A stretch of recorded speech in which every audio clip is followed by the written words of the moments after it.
Right, apparently we're now live. Good afternoon, welcome to the final breakout session of AusCERT 2021. My name is Valdemar Jacobson from Tobruk Security and I'm your chair this afternoon. For our final session of the breakout stream, we have the Mike, Ish and Leon show. Mike's apparently not going to be saying an awful lot today, giving us a review of the BDO and AusCERT's 2020 cybersecurity survey results.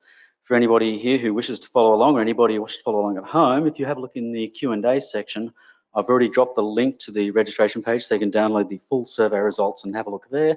But we'll be getting the most interesting highlights from Leon and Mike this afternoon. Please make them feel welcome.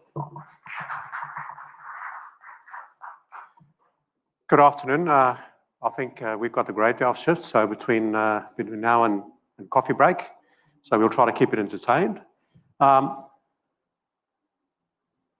So this is actually the 6th year, Mike, that we've done the survey. So we got a lot of good insights and data.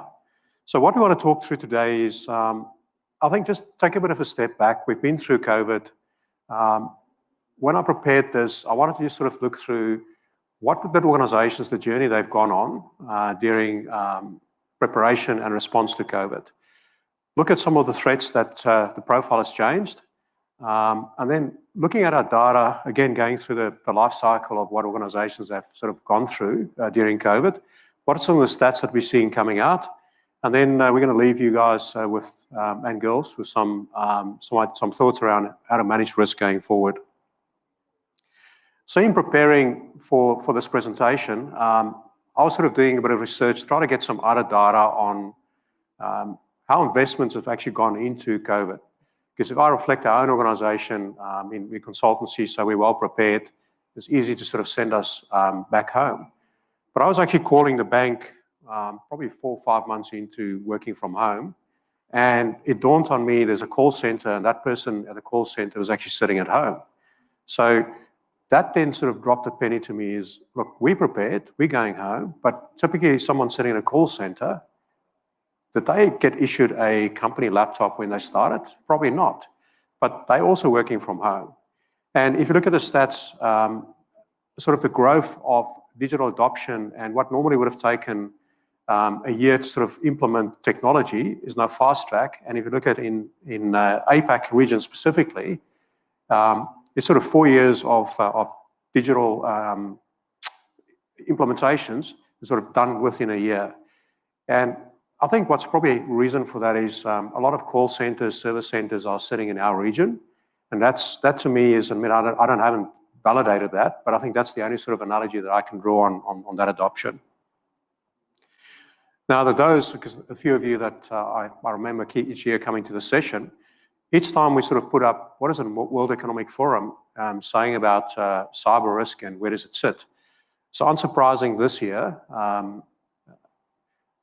we got the crisis around infectious diseases is obviously sitting now top there. We've got that as a most likely risk.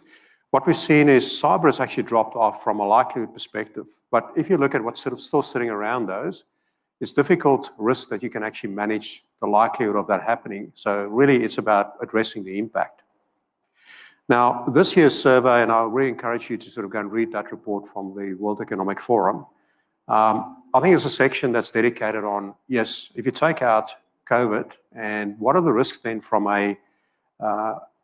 what are the concerns for people and organizations over the next couple of years? And then cyber is back and within the top 5.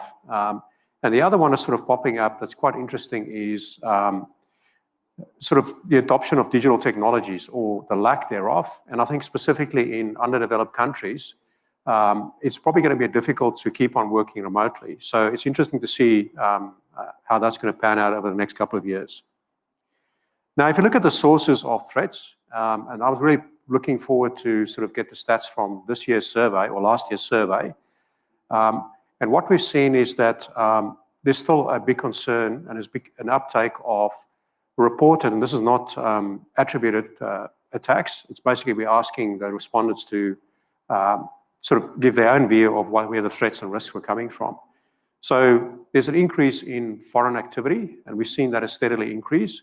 What is interesting, there's a decrease in concern around service providers or data center providers. But then there's a steady uptake in concern around supply chain, as well as insiders or on employees.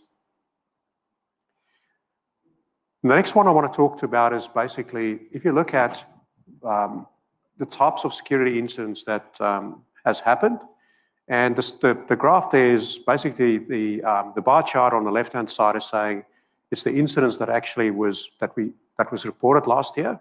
The line that's sort of through there is to show the same question we asked the year before, is what are your concerns that you expect in the coming year? And this is a trend coming up that phishing, when you ask the question, what's your concern for the next year? It's not a bigger concern, but if you look at the data coming through, it's still fairly high. Data loss and concern around that is a major concern. So organizations are really concerned about data loss, but if you look at the results coming through, it's not really that big. Mike? Thanks, Leon. Oh, you can hang on to that, I guess. So what we've actually done, obviously, with this survey is, because this goes out to all of our members and it goes out to all of BDO's clients, you've got quite a good reach across the nation to gather those statistics. And of course, that's great. You've got statistics that tell a story, and they really do tell a story. What really rams that home, I suppose, for me at least, is when you then compare that to actual incident data that's being collected by us, by the analysts that work in AusCERT. Because these are the ones that are actually dealing with those incidents as they're coming through from all of our members in this country and New Zealand.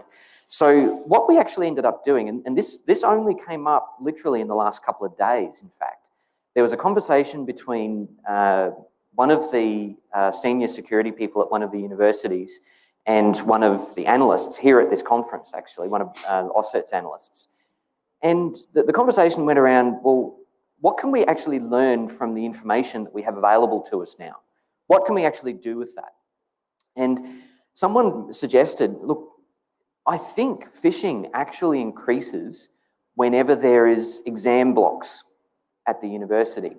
So it makes sense, right? So you look at this graph, you can actually see, and you'll have to excuse the format. We've done this in ISO weeks, not dates. So just use your imagination, count the number of weeks. You can literally see the 4 distinct exam blocks. So obviously the attackers understand students are distracted, there's other things they're doing, they're more likely to just click through the phishing link and give their credentials. So here's a real life example of effectively know your enemy, but what then can you do about it? Well, obviously that's where you go to things like education programs, user education, more phishing training, never victim blaming, of course, but certainly giving some kind of training at targeted times to combat those threats. We might just go to the next slide, please, Leon. And from here, you can actually see the wider picture. So I showed you a very, very small piece of statistics before, just the phishing spread out across the ISO weeks. This is all of the incidents that AusCERT faces. And guess what the biggest one is? It's phishing again. So that correlates exactly with the data that we saw come through the survey. And it actually inspired, we saw this coming, obviously. You can see in statistics, you can see whenever there's a ramp up. And we saw this coming quite a long time ago. And one of our senior analysts that works in AusCERT actually sort of threw out all of our old processes and systems and said, we can do this better. And decided that there was a way that you could workflow taking a phishing site, understanding what the tools, techniques and practices were of that particular example, catalogue it, put it into a system, and then track the incident through to completion. Incidentally, I was just in Nick Prattley's talk next door, this way I think, and part of the SOAR process is actually to build those playbooks up over time. We might not have necessarily been calling it SOAR when we were doing it, but we were actually following that process. What we now have is a fully automated system that can take a URL, go and examine that site, collect the image of what's happening on that thing, gather information about the site, how long it's been up, when was the domain registered, all of that sort of stuff, and then obviously bring that to a closure. And that's something that we're really good at because we've got those contacts from 27 years of being AusCERT. So you can use it, like statistics are, sounds like a boring topic, but you can actually use it to do real life improvements to your SOAR examples. Back to you, Leon. Just interesting, you see the sort of looks like a cycle. Any comments on, any insights on that? Incidentally, we changed between the 2019 calendar year and the 2020 calendar year. We completely changed our incident tracking system and ergo all of the classification schemes. So as we did that, we obviously reclassified all the different categories and everything. But what you'll see is distinct trends towards certain points of the year. Now, past life, I was in banking. What happens in March, end of March, is usually Easter. Now, at Easter time, believe it or not, the banks actually see more transaction flows because it's a short period of time, everyone's on holidays. They see a higher transaction flow there than Christmas even. So that's my suggestion why the March one might actually be an increase in incidents because there's more activity. Then you go further throughout the year. What happened last year? Well, we all got locked down in May in Brisbane. COVID took in, and then in September, a lot of us were then back out. So there were obviously new threats and new things that we were doing. That was our take on this, but you may have a different idea and feel free to send that through in the app and we'll discuss it. Thanks, Mike. So if we now look at typical where we've gone through in the COVID journey. So we started off really responding to COVID. So we sent people home, want to make sure that they're productive. A lot of organisations then realised that, look, they're not really ready to work from home. So we started, there's a bit of investment going in, and you can talk to any of the software vendors and hardware vendors. There was a big sales coming in. Then it started to, okay, well, we've now invested. Let's start adopting the way we work through this. And then it's about starting to assess how well are we working. We've now started adopting. And I think we're now in a phase where we start looking at trying to sustain this. And a good example, one of our government clients approached us and saying, COVID's happened. We've been sort of not operational. It's a court system. We want to actually keep on running courts. So we wanted to just you to come into the risk assessment, not a technical assessment, a risk assessment of the video conferencing environment, making sure that it's okay and sustainable. And I would say that's probably sitting during the invest phase. They wanted to, before they roll it out, just to have a bit of a rapid risk assessment. And then 6 months later, because it was going to be a short-term solution, they just wanted to get it running. And then towards the end of last year, they contacted us again saying, you know what, this is actually working well.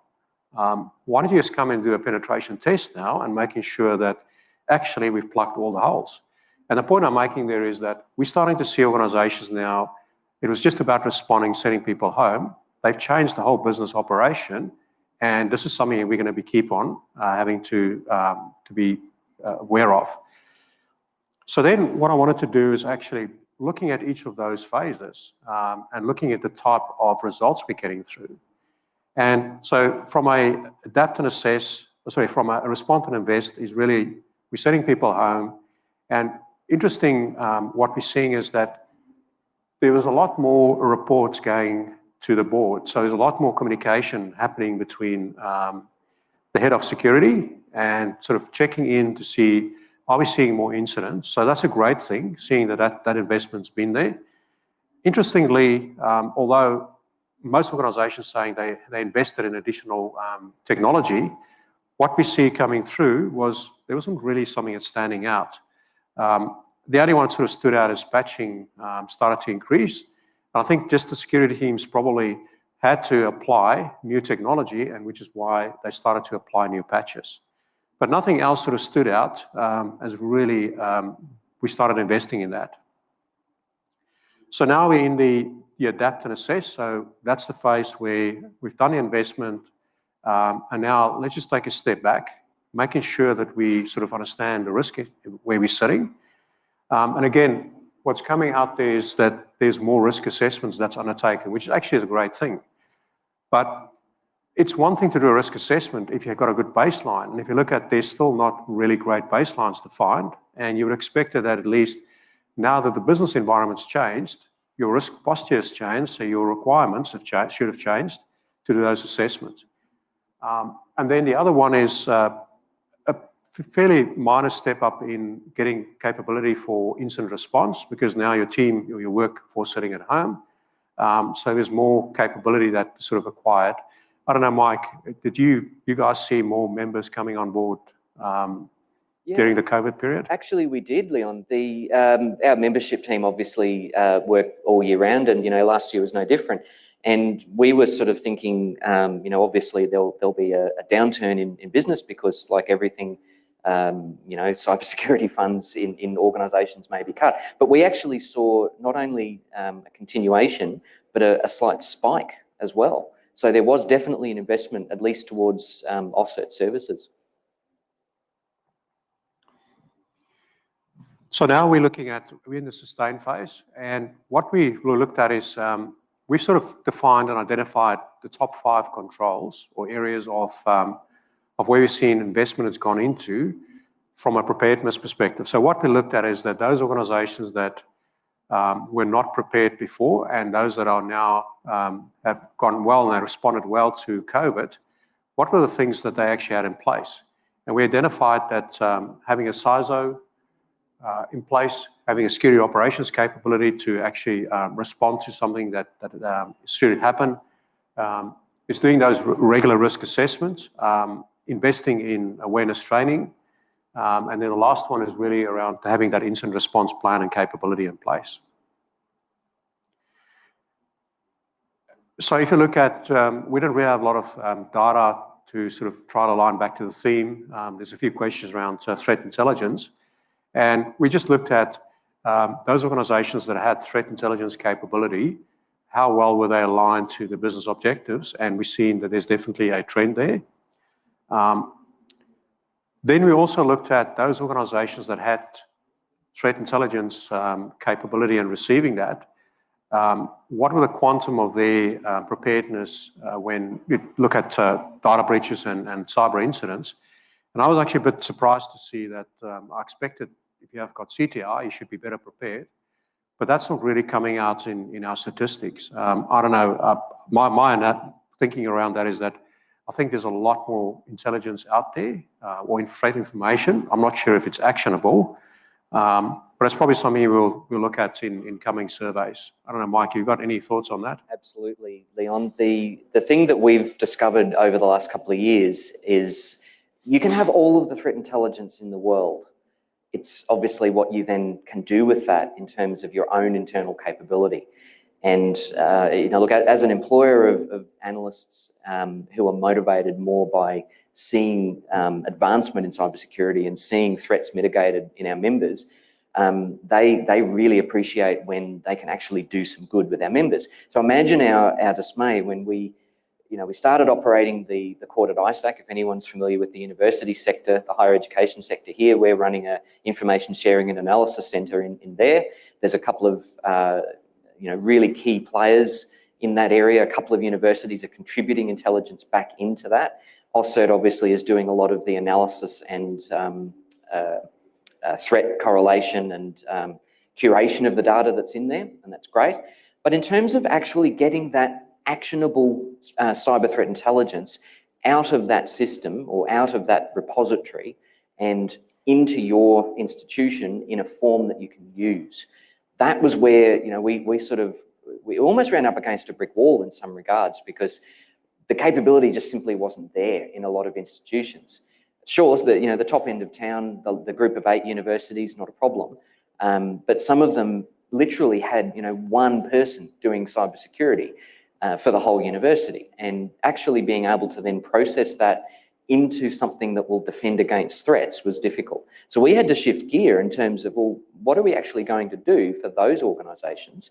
And that's where, of course, your training and maturity uplift kicks in. So it's not as easy as it seems.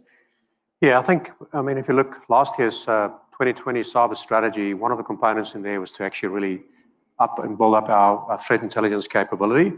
I was talking to the Queensland Government QD, CDG folks.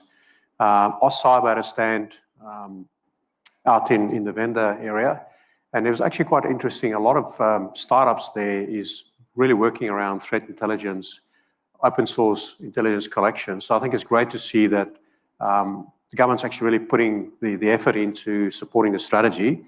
And we're definitely seeing that there's a lot of activity in that space. So hopefully we can talk more about that at the next session. So sort of just to then step back and saying, what are sort of my key takeaways looking at COVID the last 12 months, looking at the survey results coming through. And we don't want to really use the word new norm because I think it's overused. But really, there's 4 things for me that stood out that I think we need to keep in mind. The first one is around the workforce being sent home, we communicate remotely. So I think it's important that we, as practitioners and owners of organisations, understanding what is the risk to actually working remotely. Looking at that McKinsey report that sort of showed the adoption of technology that normally would have taken a year, has now been, would have taken 3 to 4 years. It's been done in a year. I don't think enough analysis and assessment was done around that. The next one is around actually storage of information and data in the cloud. A lot of organisations that weren't prepared necessarily to work remotely have started adopting cloud technologies. Are we sure that we understand what's going in there? Are we classifying the information? Are we monitoring that? I think the other one is really the human firewall. I've been thinking about this we've almost think about it as you created your workforce is your army, you send them home, you're prepared to give them all the technology and tools to sort of be ready to be sitting in the trenches. But have we provided enough training to them? Because that's the first barrier of activity. I mean, if we look at myself, I'm getting probably 3 to 4 times more emails a day than what I got a year ago. Now, I'm a security practitioner, so I can sort of work through that. But if you look at that call center individual that didn't get issued a laptop, but they're now working from home, probably on their own technology. So yeah, I think it's important that we need to make sure our own staff, but also our supplier staff are probably educated. And then I think the last one is really, if it all goes wrong, at least have a plan in place to respond to that. Because if I look at all the investigations that we've been involved in where there's been a data breach, one of the main things that's sort of standing out is there was not a plan. We were trying to make it up. Yes, we had a plan, but no one followed the plan. And it wasn't really a touch points on checking to see, are we doing the right thing? Indeed, we see exactly the same thing. And one of the most, I guess, I'm not going to use the word disappointing, but one of the things that just makes you want to cry is when one of our own members doesn't have in their incident response plan the phone number for the AusCERT analyst team. It's a 24/7 number that is looked after by a team of analysts all year round. And, during an incident, they'll have to, what do I do? So just having that information there is the best place to be prepared. Now, interestingly, I've just made a mental connection in my mind just as I'm standing here. Everything that Leon has put on this slide here was summed up extremely well in Jess Dodson's speech yesterday morning. Girl Jams on Twitter, if you don't know her. She's actually written almost effectively this exact sequence in a checklist.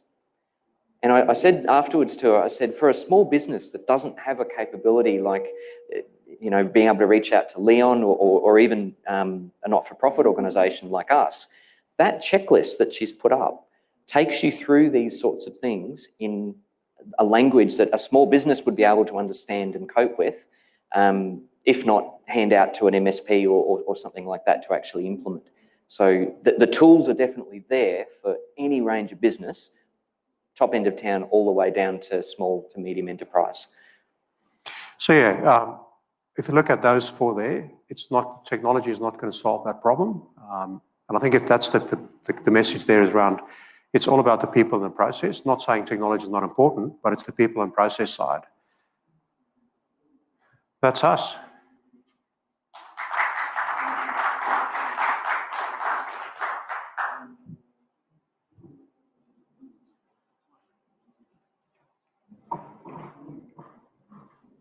Thanks, Mike and Leon. We do have a couple of questions from the audience. First of all, can you give us any insights on the uptake of cyber insurance, especially over the last year? That one's for you, Leon. We did focus a lot of energy in previous surveys. I have to be honest, it's not something we specifically looked at, but in reflection on a few presentations here and just some of the incidents that we helped investigate it, insurance companies definitely is starting to get more involved in that. I think insurance providers are getting better at actually providing insurance cover for that. So yeah, definitely there's been a small uptake, but unfortunately I don't have the statistics. We can provide that data to you. I think just another brain synapse has fired. I remember thinking when I was working through an incident with one of our members, I remember thinking, I'm actually surprised what cyber insurance covers. So in terms of, I mean, obviously the damages, but also in the cleanup operation, there are a lot of aspects there that you may not know are actually covered. So I guess if you do have cyber insurance, like any insurance policy, you better read it. Make sure you know what you're getting. Good. So that question, did it come from the audience here or someone online? It's from Anonymous. So I'm afraid I can't tell you that. Who works for an insurance company here? No, I was just hoping if that person is around, just grab me afterwards. We can get the statistics and share it with you. Otherwise, they can get your contact information from the report, or...